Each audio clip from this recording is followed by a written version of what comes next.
Meus irmãos, hoje nós vamos meditar na palavra de Deus, na parábola do semeador.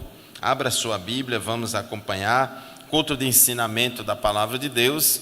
Precisa que todos fiquem com suas Bíblias abertas para Deus falar conosco através da sua palavra. Por meio da oração nós falamos com Deus, e por meio da leitura da palavra e do ensinamento da palavra, por meio de ouvir a palavra, Deus fala conosco. E Deus vai falar conosco nesta noite por meio da palavra que foi lida na leitura oficial deste culto, que é a parábola do semeador, em Lucas, capítulo 8, versículos 4 a 15. Essa palavra, irmãos, parábola, ela significa comparação.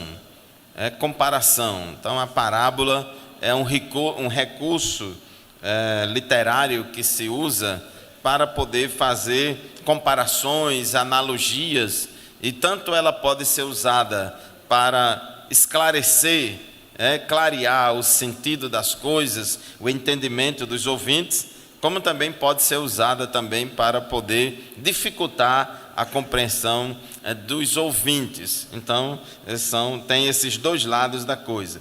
E Jesus se utilizou bastante de parábolas para ensinar. E no caso aqui, a parábola do semeador. E uma coisa interessante, irmãos, é que Jesus, ele quando queria esclarecer as coisas ao povo, ele se utilizava muito de coisas do dia a dia, da vida das pessoas. Jesus usava uma comunicação objetiva, fácil do povo entender. Jesus não falava para ele mesmo e nem falava para esbanjar conhecimento e coisa desse tipo. A maior preocupação de Jesus era fazer com que as pessoas estivessem entendendo aquilo que ele estava ensinando e falando. Então ele usou muitas coisas do dia a dia, como aquele país era um país cuja economia e atividade do pessoal era bastante na área rural, agropecuária, agricultura, pecuária, criação de animais. Então Jesus se utilizou muito desses recursos do campo. E no caso aqui da parábola do semeador, é uma parábola que traz aqui, faz muitas analogias com a questão da agricultura, do agricultor indo ao campo semear a semente, e o agricultor tem várias terras diferentes, vários solos diferentes, uma semente só caindo em vários solos diferentes, podendo trazer diferentes resultados. E aqui no capítulo 8, esta parábola ela é contada também por Mateus e por Marcos, e nós vamos meditar a partir do texto de Lucas, porque os evangelistas, irmãos, eles narraram e escreveram várias coisas a respeito do que Jesus fez e ensinou. Então, quando você compara um evangelista com outro, quando compara o texto de Lucas com o de Mateus, com o de Marcos, com o de João, então tem alguns detalhes tem detalhe que foi escrito só por Lucas, tem outro detalhe que foi escrito só por Mateus. Nenhum texto desse entra em contradição, não. Eles se complementam. Então, é bom que, às vezes, a gente leia também os textos paralelos nos outros evangelhos para ter uma compreensão melhor do que está sendo ensinado. Uma coisa importante, irmãos, aqui, é que o ministério de Jesus, ele era bastante itinerante. Ele saía, ele percorria cidades e aldeias pregando a palavra de Deus. Ele semeava, a Bíblia diz que ele pregava, ensinava e curava. E isso, irmãos, também é o que a igreja deve fazer. A igreja dá continuidade ao ministério de Jesus. Ela prega, ela ensina, ela ora pelos enfermos para Jesus curar, e assim a gente vai dando continuidade à obra que Jesus começou a fazer aqui na terra, e depois que voltou para o céu, deixou a igreja para dar continuidade. E esse trabalho, ele diz, o texto, que ele saía percorrendo, e fala da importância da igreja também, irmãos, ter esse trabalho de evangelização, de pregação da palavra de Deus para as pessoas não crentes, para evangelizar, para sair dentro das quatro paredes. No início da igreja não tinha templo para o povo se reunir como a gente tem hoje em dia. Então havia todo esse trabalho itinerante de semear a palavra de Deus. Deus responsabilizou a igreja para essa missão de evangelizar. Evangelizar é semear a palavra de Deus. Aqui no versículo 5, Lucas capítulo 8, versículo 5 diz: um semeador saiu a semear. Então ele foi semear lá fora. E semear o que, irmãos? No versículo 11, porque do versículo 11 até o versículo 15, Jesus dá a explicação da parábola. Do versículo 5 até o versículo 8, Jesus conta a parábola do semeador.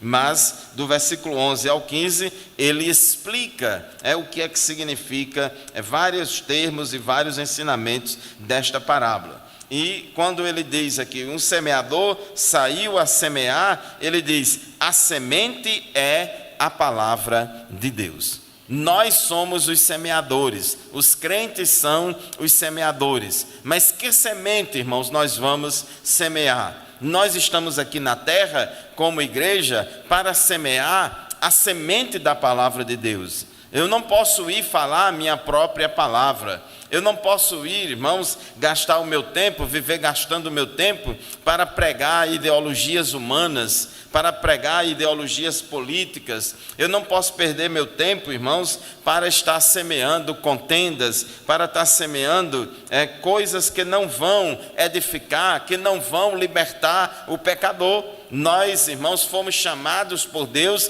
para sair a semear a palavra de Deus, o evangelho de Jesus Cristo, que é poder de Deus e salvação para todo aquele que crê. Somente o evangelho liberta o homem.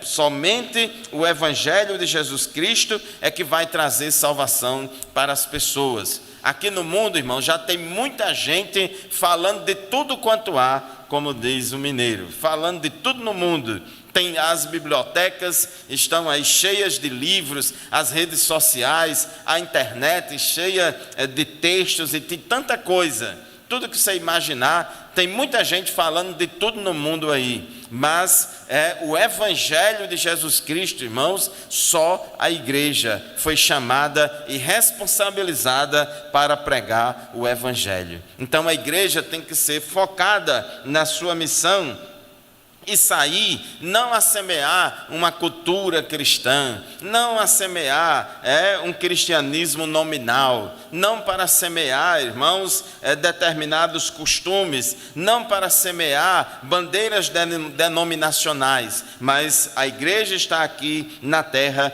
para semear o evangelho, a verdade. Jesus disse, eu sou o caminho, a verdade e a vida. E ele disse, conhecereis a verdade e a verdade vos libertará, sem acrescentar nada e sem tirar nada. É o evangelho puro e genuíno, conforme está revelado na palavra de Deus. Então, o semeador saiu a semear a palavra de Deus. Agora, ele semeia a palavra de Deus e a palavra de Deus, irmãos, vai cair em diferentes terrenos, vai cair em diferentes terras, vai cair em diferentes solos.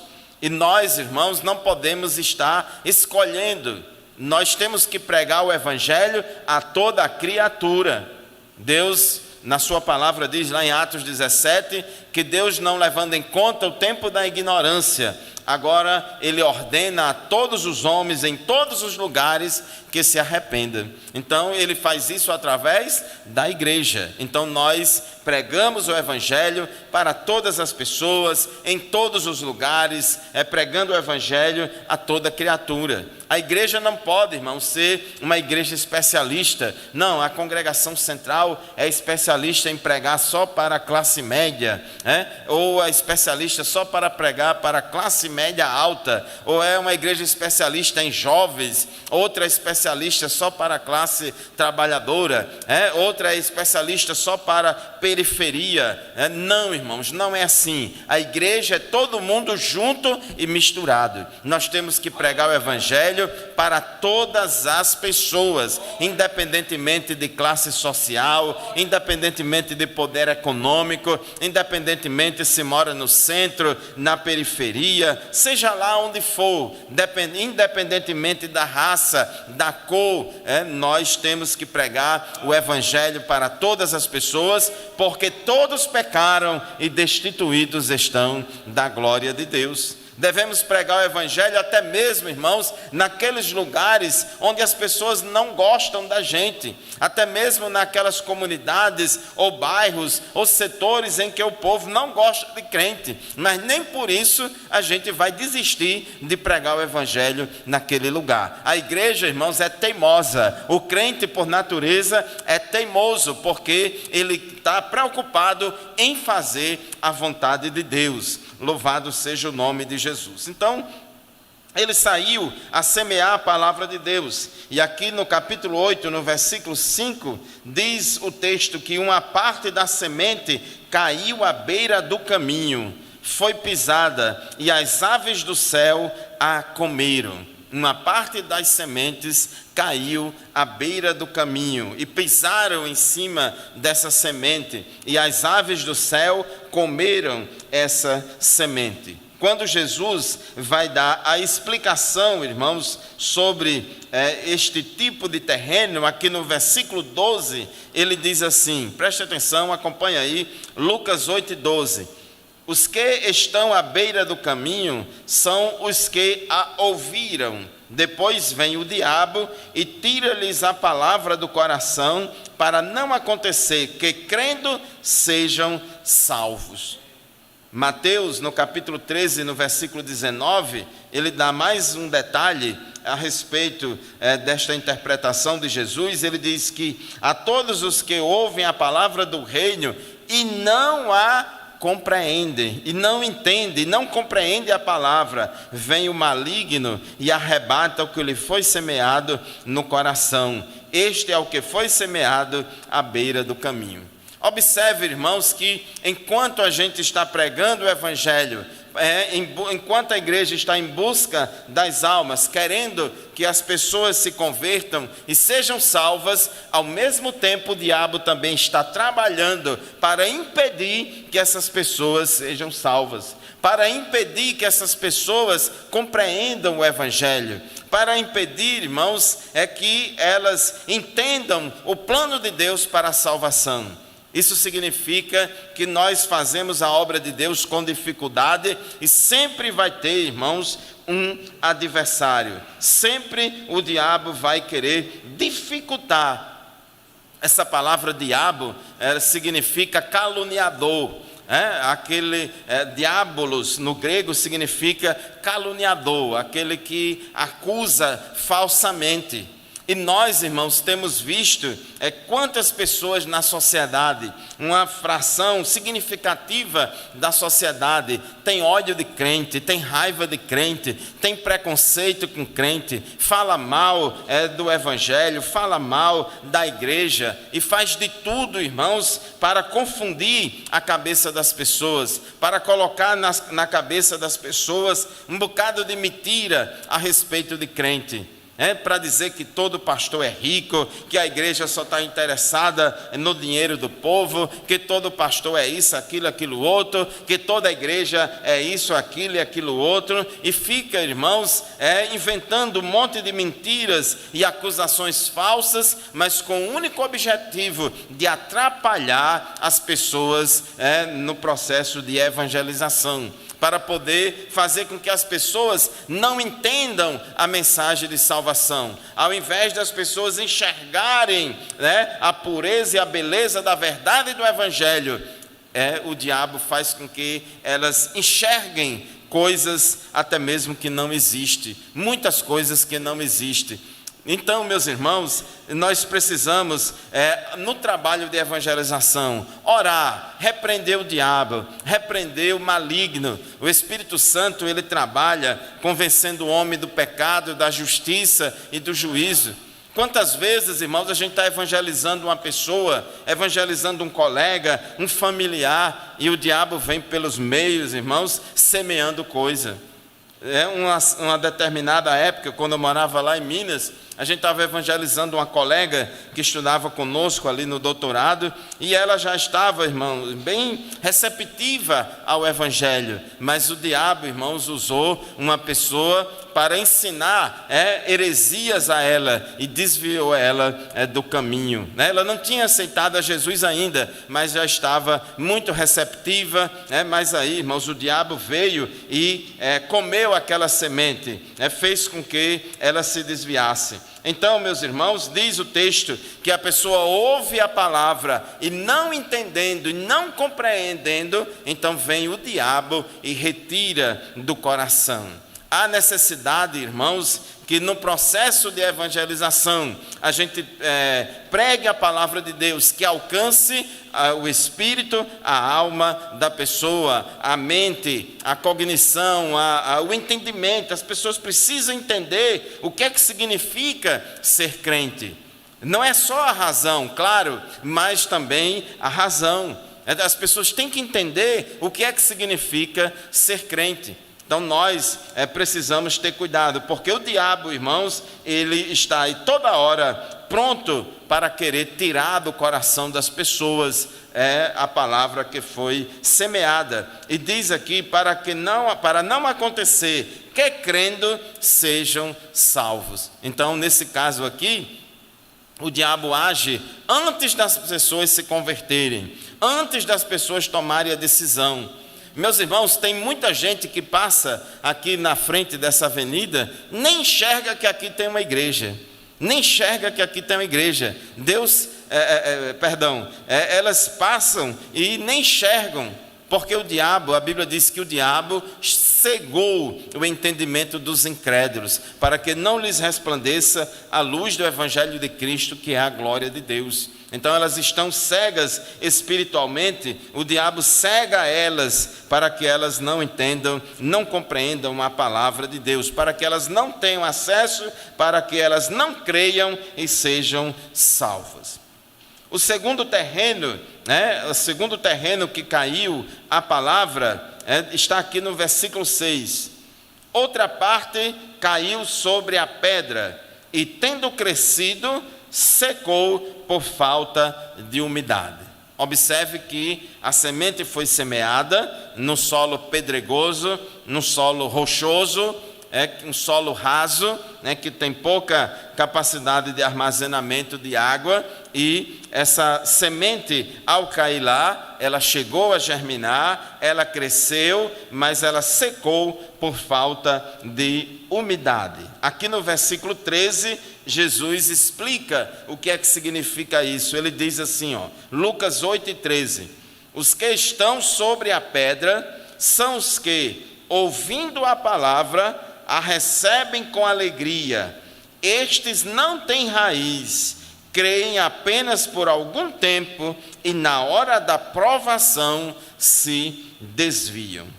Observe, meus irmãos, que a pessoa chega a aceitar a Jesus. Ela ouve a palavra, a Bíblia diz que a fé vem pelo ouvir a palavra de Deus. Recebe com alegria. Quantas vezes, irmãos, a gente não vê irmãos que se convertem ao Senhor, são pessoas novas convertidas, e a gente vê aquela alegria da pessoa, porque agora é crente, alegre, servindo ao Senhor, se congregando na igreja, em comunhão com os irmãos, envolvido nas coisas de Deus, dando bom testemunho na família, no trabalho, na escola, é aquela alegria toda. A pessoa agora é crente, nova criatura, irmãos, mas aí o diabo, não satisfeito com isso, vai tentar fazer de tudo, irmãos, para poder secar a fé daquela pessoa, para poder desidratar aquela alma. Então, o diabo, a Bíblia diz que ele anda em derredor, bramando como leão,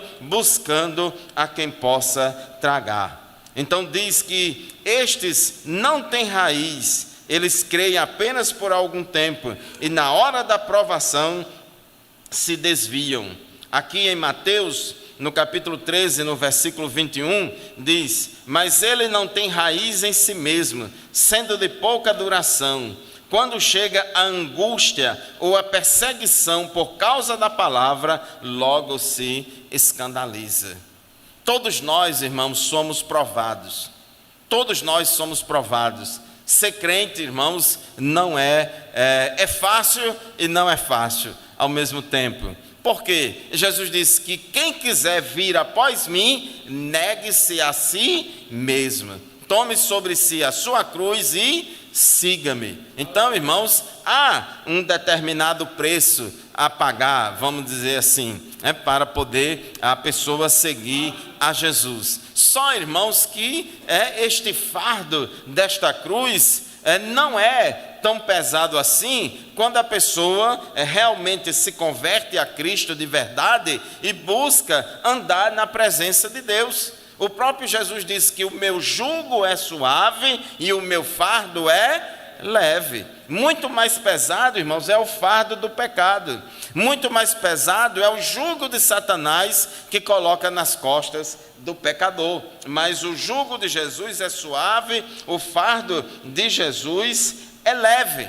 Agora, irmãos, o problema é que algumas pessoas aceitam Jesus, são alegres e tal, mas não procura se firmar no Evangelho, não procura crescer espiritualmente, negligencia o estudo da palavra de Deus, negligencia a doutrina, negligencia a escola dominical, negligencia o discipulado. A obra de Deus, irmãos, ao mesmo tempo que faz evangelização para crescer em quantidade, ao mesmo tempo também a igreja deve crescer em qualidade, fazer o discipulado, o ensinamento da palavra de Deus, para que as pessoas cresçam na graça e no conhecimento de nosso Senhor e Salvador Jesus Cristo. Uma planta, irmãos, que tem raízes profundas, ela resiste à seca. Mas uma planta cujas raízes são rasas, quando vem a seca, aí ela morre de sede, ela não se aguenta e ela morre. Então tem que ter raízes profundas. O crente, irmãos, tem à sua disposição, na casa do Senhor, na comunidade dos fiéis, na igreja que somos nós, essa oportunidade.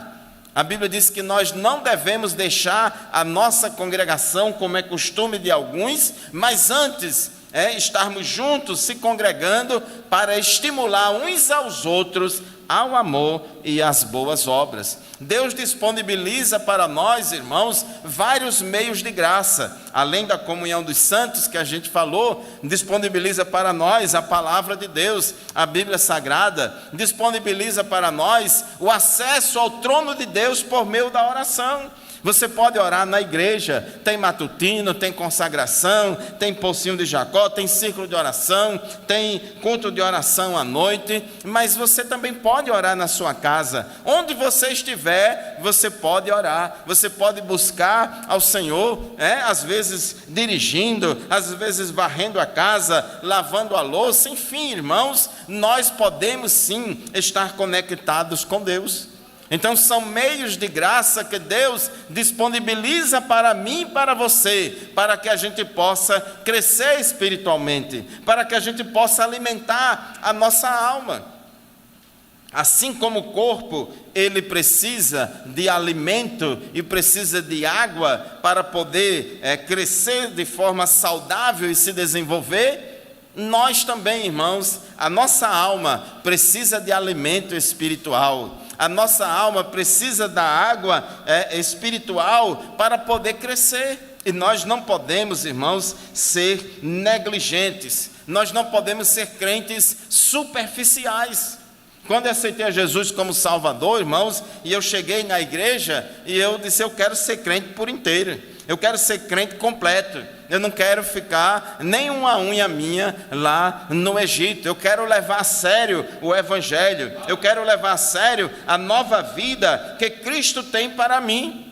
E quando, irmãos, a gente procura crescer espiritualmente, aí a gente vai estar imune, vamos dizer assim, vamos estar mais imune, as nossas defesas vão estar mais preparadas para resistir às provações, porque a provação vem, Às vezes a gente acha, irmãos, que a provação vem só lá de fora, mas às vezes surge até aqui de dentro também. Porque, irmãos, o cabeça da igreja, que é Cristo, é perfeito, mas os membros do seu corpo, que somos nós, eu e você, não somos perfeitos. E de repente a gente aceita Jesus como Salvador, chega na igreja, não enxerga defeito nenhum de ninguém e nem da igreja, só enxerga as belezas e as purezas e as qualidades e as perfeições de Jesus. Mas aí começa a passar um tempo, aí vem um irmão que não está vigiando, aí buzina assim no ouvido do novo convertido, falando aqui do defeito do irmão Eduardo. Aí vem outra irmã que não está vigiando, vem lá no ouvido do novo convertido, fala do defeito lá da irmã fulana. E outro chega, fala lá dos problemas do pastor. Outro chega e fala lá do defeito do diácono. E começa, irmãos, essa pessoa a ser bombardeada com tanto problema e tanto defeito, e a pessoa, se não vigiar, irmãos, ela deixa de olhar para Jesus, que é o autor e consumador da fé, e começa a olhar para os defeitos das pessoas. E aí, irmãos, a pessoa se decepciona, a pessoa fica fraca, a pessoa já começa a não ter mais vontade de ir na igreja, já começa a ficar meio de lado, e assim, irmãos, é o diabo agindo estrategicamente para afastar as pessoas dos caminhos do Senhor. Então nós, irmãos, temos que crescer espiritualmente, temos que aprofundar raízes, porque aqueles, irmãos, que aprofundam suas raízes espirituais na boa terra, é como está escrito no Salmo 1, ele é como árvore plantada junto a ribeiros de água, cujas folhas não murcham, não caem, e dá o seu fruto na estação própria, e tudo quanto fizer prosperará. Meu irmão, minha irmã, tenha cuidado no que você vai falar com os novos convertidos. Tenha cuidado com o que você vai falar, até mesmo com os velhos convertidos. Porque, irmãos, tem determinadas informações, tem determinadas conversas que não tem poder nenhum de edificar. Não tem poder nenhum de contribuir para resolver o problema, ou de edificar, ou de alegrar alguém, de animar ou estimular alguém. Só tem o poder de destruir. É um mata-fé. Tem um veneno aí na agricultura que chama mata-mato. Mata-mato, e tem outros venenos, uns mata praga, outros mata doença, fungo, bactéria, e tem, irmãos, alguns crentes que não vigia, que fica destilando pela sua boca o mata-crente. Mata-crente, mata a fé de crente, mata a alegria de crente, e rouba a alegria de crente. E às vezes tem uma irmã na igreja, nova convertida, alegre, e aquela ânimo todo, tudo animado, e de repente essa irmã começa a vir menos aos cultos, começa a faltar aos trabalhos, começa a ficar isolada, começa a não vir mais na igreja, e reclama daqui, reclama dali, e às vezes, irmãos, acontece aquele ditado que diz que uma brasa, longe do braseiro, ela acaba se apagando e morre, se acaba. Então, meus irmãos, são pessoas, que recebem a palavra com alegria, mas não tem raiz, não procurou crescer espiritualmente, ficou só no oba-oba, ficou só na superfície e não procurou se aprofundar. Creia apenas por algum tempo e na hora da provação se desviam, não aguenta provação. E aqui, irmãos, devemos fazer uma distinção. Algumas traduções, ao invés de falar provação, chama tentação. Não sei se na sua aí tem tentação. Porque no grego é uma mesma palavra, é traduzida tanto por tentação como por provação. Mas qual é a diferença entre uma e outra? Porque toda tentação é uma provação, mas nem toda provação é tentação, não. Tentação, irmãos, ela tem origem na carne, no mundo e no diabo. A tentação é um tipo de provação que vem para querer derrubar o crente, para querer matar o crente na fé, derrubar ele na fé. Então, qual é a origem da tentação? É na própria carne, natureza pecaminosa nossa. O mundo nos tenta a derrubar-nos na fé, e o diabo também, né? E normalmente são esses três atores atuam em conjunto para querer derrubar o crente. Então isso é tentação. Agora, a Bíblia diz que Deus não pode ser tentado pelo mal, e a ninguém tenta. Ele diz: não veio sobre vós provação que não fosse comum a todos os homens, mas fiel é Deus, que não vai deixar você ser provado além das suas forças, mas junto com a provação ele vai dar um escape. Então Deus, ele prova, ele não tenta, mas Deus prova.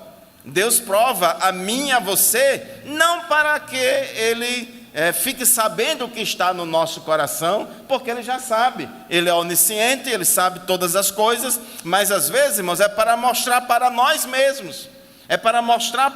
mesmos, o que temos dentro do nosso coração. Aí vem a provação, e aí, como diz o pastor Miranda, ser crente no bom é muito bom, ser bom no bom é muito bom, até eu sou bom. Mas ser bom no ruim, ser bom diante da provação, ser bom na hora da dificuldade, aí já é outra coisa, Então, irmãos, todos nós somos provados.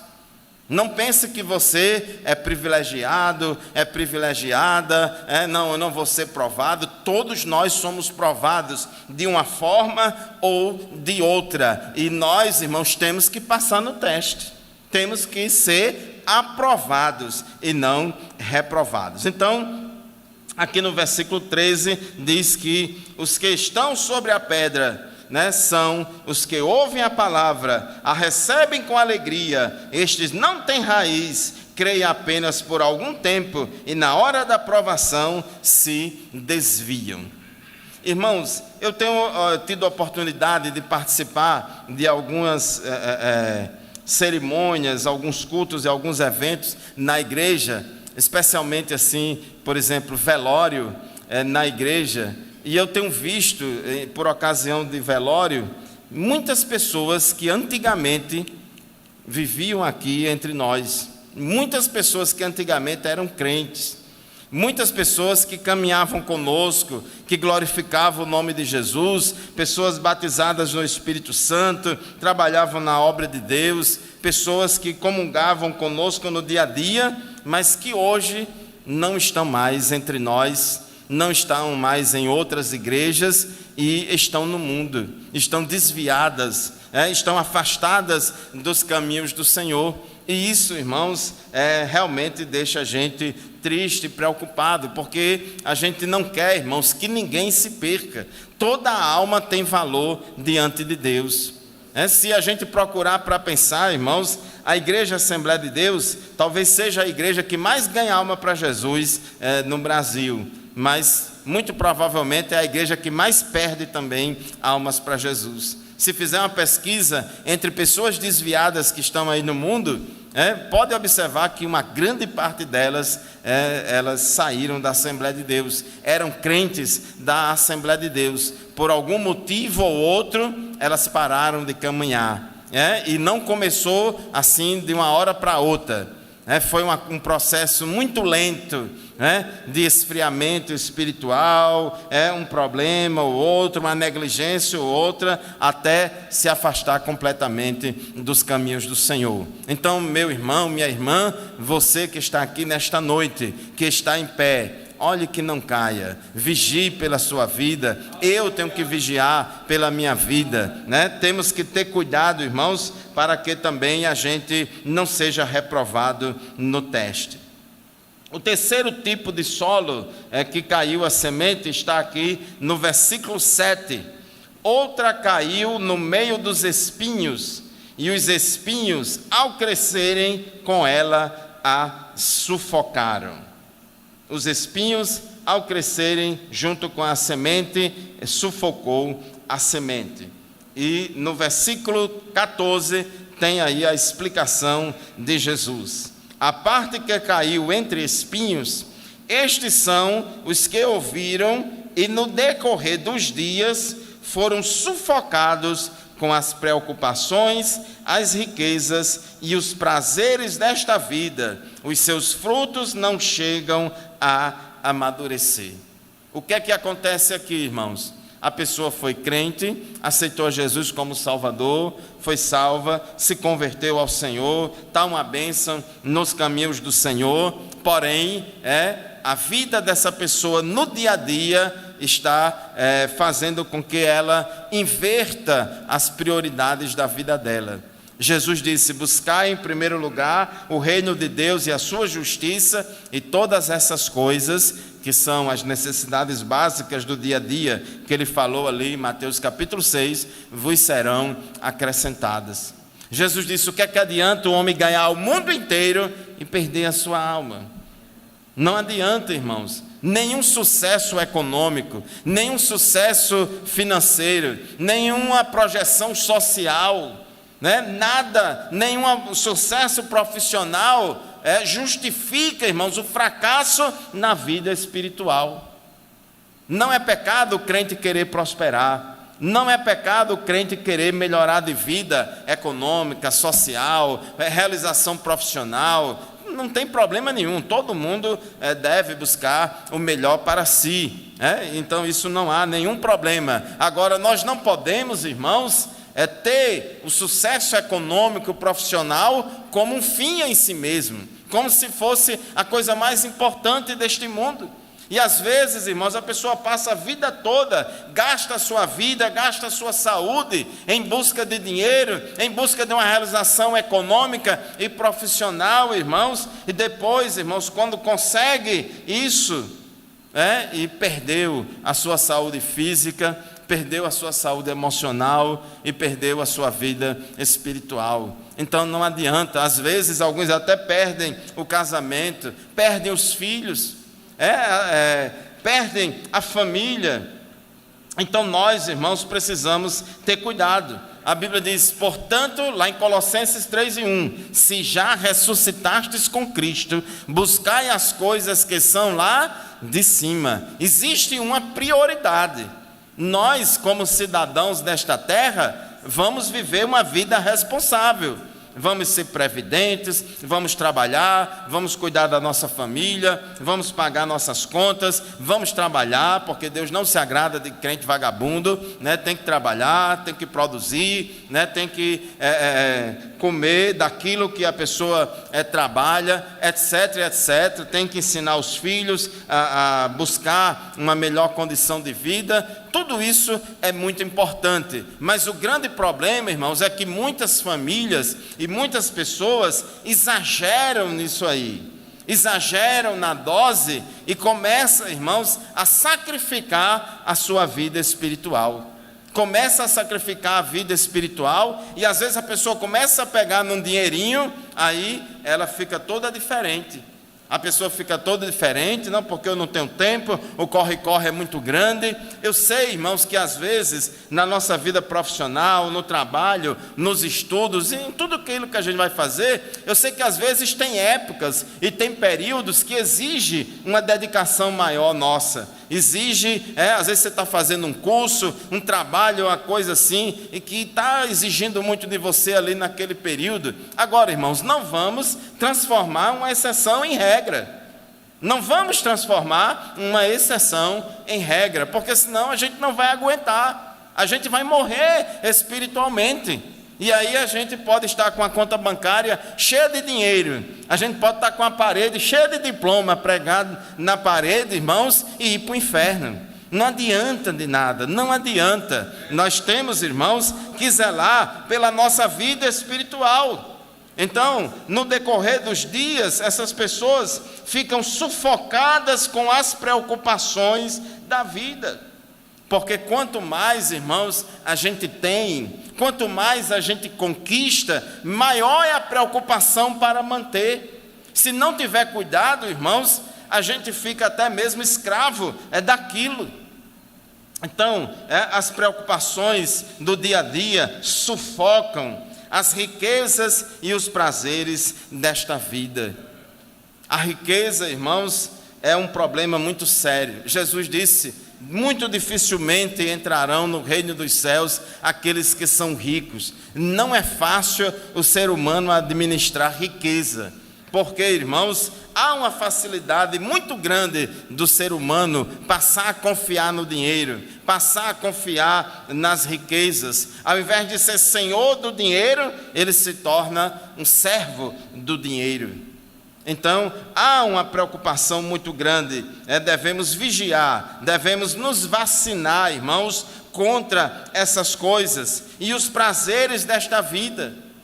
Porque, irmãos, o dinheiro, ele compra muito entretenimento, o dinheiro, ele compra muitos prazeres desta vida, o dinheiro dá oportunidade para que muitas pessoas gaste muito o seu tempo em coisas que não edificam, e a gente precisa ter cuidado, até mesmo para administrar o dinheiro, porque o dinheiro nosso, irmãos, é de Deus. Nós somos apenas mordomos e administradores daquilo que é de Deus. Então devemos ter cuidado. Um dos grandes problemas hoje, irmãos, em todo o mundo, principalmente aqui no mundo ocidental, é o materialismo e o secularismo.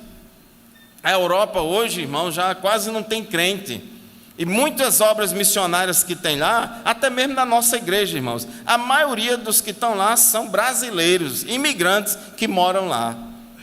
Não pense que nessas igrejas que tem lá na Europa, a maioria é europeu, não. A maioria são imigrantes que moram lá. Então, é um país pós-cristão, um continente pós-cristão. Muitas pessoas só querem saber das coisas do dia a dia, só querem saber do dinheiro, da riqueza, da ciência, da tecnologia. É o homem que está no centro de todas as coisas. Deixaram Deus para lá, Deus virou peça de museu, igreja se virou coisa do tempo passado, é história, e hoje eles querem construir, irmãos, uma espécie de reino de Deus laico. Tudo aquilo que Deus promete para nós no milênio, que é a verdadeira justiça social, aí os homens estão tentando fazer isso aqui neste mundo, através da ciência, da tecnologia, das ideologias políticas, do ativismo político, mas sem Deus, tira Deus de lá. Então é uma espécie de reino de Deus sem Deus. É uma contradição, é muito grande, irmãos, e não consegue. Então pessoas estão trocando a fé em Cristo pelo ambientalismo. Porque isso, irmãos, é claro que a gente tem que defender o meio ambiente, não podemos, irmãos, degradar o meio ambiente, porque é criação de Deus. O ambiente é criação de Deus. Devemos cuidar, sim, do meio ambiente. Mas hoje existe, irmãos, uma verdadeira religião, a religião do ambientalismo, a religião da justiça social. Tudo isso aí, irmãos, são ações humanas para querer justificar a si mesmo. São pessoas que querem ser salvas por meio dessas obras e desprezam o verdadeiro evangelho de Jesus Cristo. Temos que sim que defender a justiça social, temos sim que fazer boas obras, temos sim que fazer o bem sempre, sempre, mas nós não podemos, irmãos, inverter as coisas. O evangelho, irmãos, está acima de toda e qualquer coisa. Então não vamos deixar que as preocupações do dia a dia, não vamos deixar que as riquezas e os prazeres desta vida nos afastem dos caminhos do Senhor. Às vezes, irmãos, quando o crente está na prova financeira, aí ele não perde um culto. Não perde um culto, é crente, vai para culto na casa, vai para o matutino, vai para o culto de doutrina, vai para o culto de oração.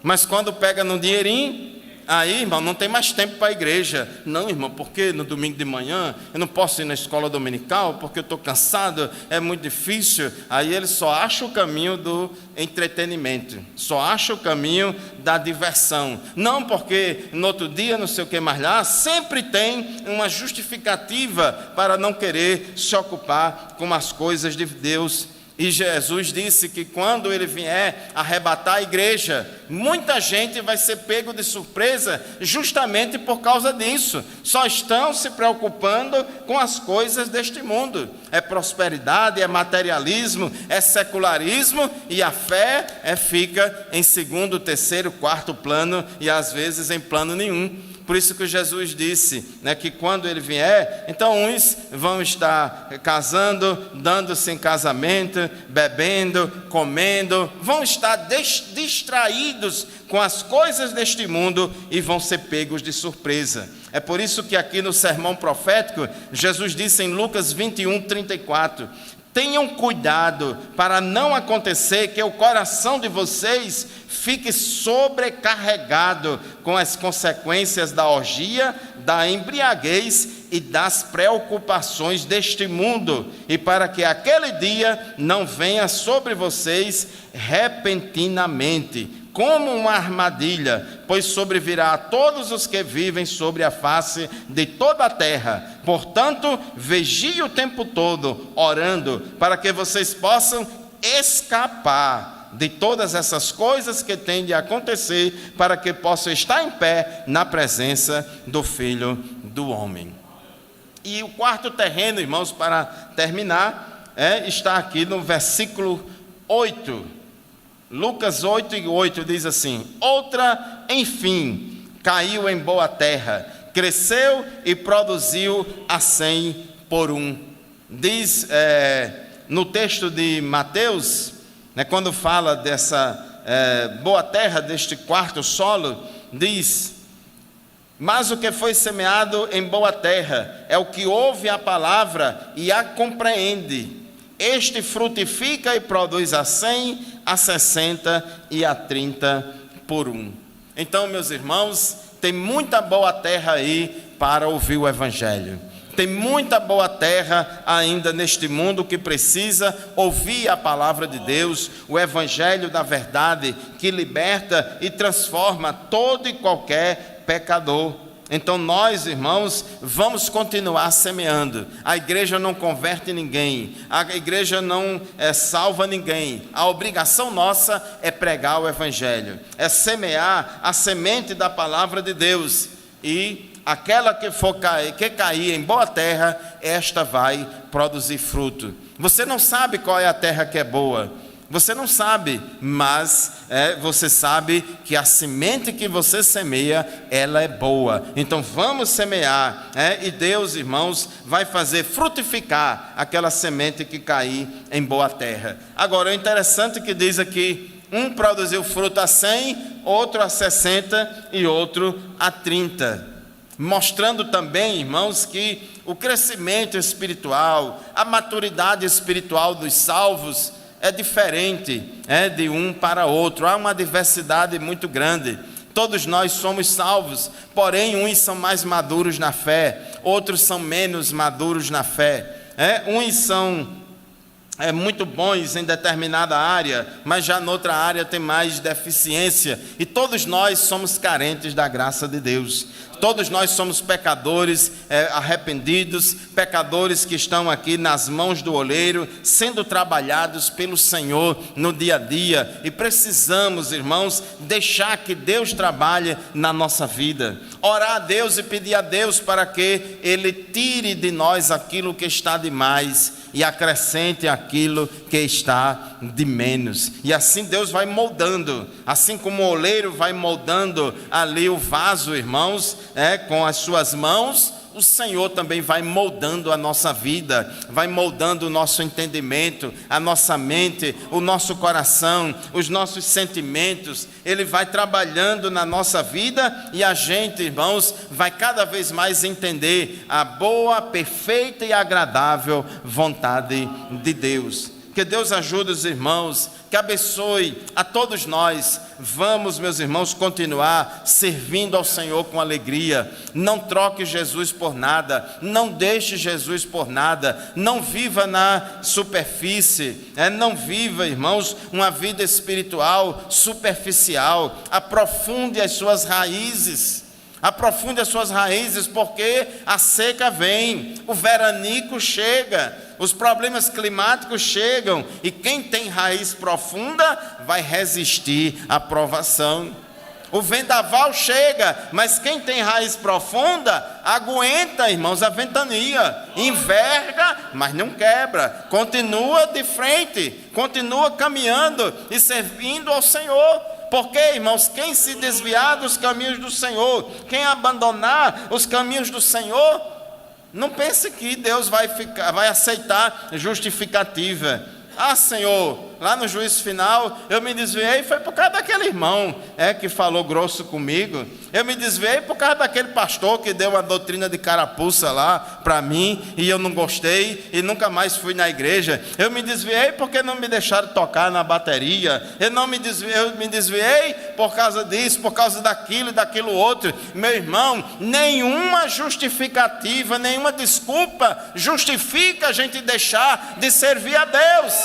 Temos que passar na prova, temos que passar no teste. Aleluia! Permaneça fiel ao Senhor, não deixe Jesus por nada, olhe somente para Jesus, que é o autor e consumador da nossa fé. Se você for olhar para mim, se você for olhar para a irmã, para fulano, para Beltrano, você só vai enxergar defeito. Porque todos nós, irmãos, temos dificuldade de enxergar as virtudes. Temos dificuldade de enxergar as qualidades dos outros. Agora, irmãos, para enxergar os defeitos, a gente coloca uma lupa aumentada e a gente só enxerga os defeitos. E se não tiver cuidado, irmãos, a gente vai parar na caminhada, a gente vai se entristecer e vai deixar Jesus. Então não deixe Jesus por nada. Mesmo que você não consiga frutificar a 100, mas frutifique a 60.